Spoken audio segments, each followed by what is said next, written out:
यीशु मसीह ने जो जिस संदर्भ में बात की है वो पिता है, जैसे मेरा पिता परमेश्वर है, तो मैं पिता परमेश्वर के अलावा किसी को पिता कहता हूं। उस संदर्भ में यीशु ने बात की है। अब आखिरी बात पौलुस कहता है कि तुम्हारे सामने वाले चाहे जितने भी हों, पर पिता मैं। ठीक है, जितने भी सिखा दें वो अलग चीज है, पर मैं आपका आत्मिक पिता। ठीक है, प्रभु यीशु मसीह ने जो कहा है वो सब्जेक्ट डिफरेंट है कि परमेश्वर को पिता कहना, फिर दूसरी तरफ आप परमेश्वर को छोड़ के किसी दूसरे व्यक्ति को, मतलब व्यक्ति का यहां मतलब है जिसकी आप पूजा अर्चना आराधना करते हैं। ठीक है, अब किसी जोगी चेले बाबे को मालिक परमेश्वर कह सकते हैं, है ना, वो मतलब है उसका। तो यीशु मसीह ने जो कहा है उसका सब्जेक्ट दूसरा है, लेकिन जो स्पिरिचुअल फादर है वो सब्जेक्ट डिफरेंट है। आप सीखते हैं। अब क्या बोलेंगे सिखाने वाले को?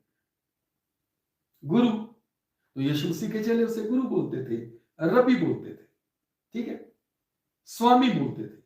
ठीक है, स्वामी बोले, गुरु बोले, पापा बोले, इससे कोई फर्क नहीं पड़ता, क्योंकि यीशु मसीह ने जो सब्जेक्ट कहा है वो है पिता परमेश्वर को छोड़ के दूसरे को। दूसरा बोले तो जैसे किसी चीज को और को उपासना करना, आराधना करना, जैसे हवा की, पानी की, धूप की, छाया की, बोर्ड की, पीपल की, किसी भी चीज की, पेड़ की। तो उस प्रकार से इस संदर्भ में कहा। और उस कहता है कि तुम्हारे सिखाने वाले जितने मर्जी हो पिता मैं हूं। फिर इधर एलिया उठाया गया, अलीशा को जब दिखाई देना बंद हो गया तो तब वो रो रो के चिल्ला चिल्ला के बोल रहा है, हे मेरे पिता। एली सामुएल को कह रहा है, हे मेरे बेटे, है ना। तो पूरी बाइबल में हम इन सारी चीजों को प्राप्त करते हैं। ऐसा नहीं है कि ये बातें हवा में हैं। अगर कोई किसी को पास्टर कहता है, कोई उसकी पदवी है, वो पदवी है। फादर, स्पिरिचुअल फादर जो है उसका एक आदर है, रिस्पेक्ट है। जो लोग ये कहते हैं कि यीशु ने कहा धरती पर किसी को भी पिता ना कहना, तो उनके बच्चे उनको पिता कहते हैं, वो अपने माँ बाप को पिता कहते हैं, मम्मी पापा कहते हैं।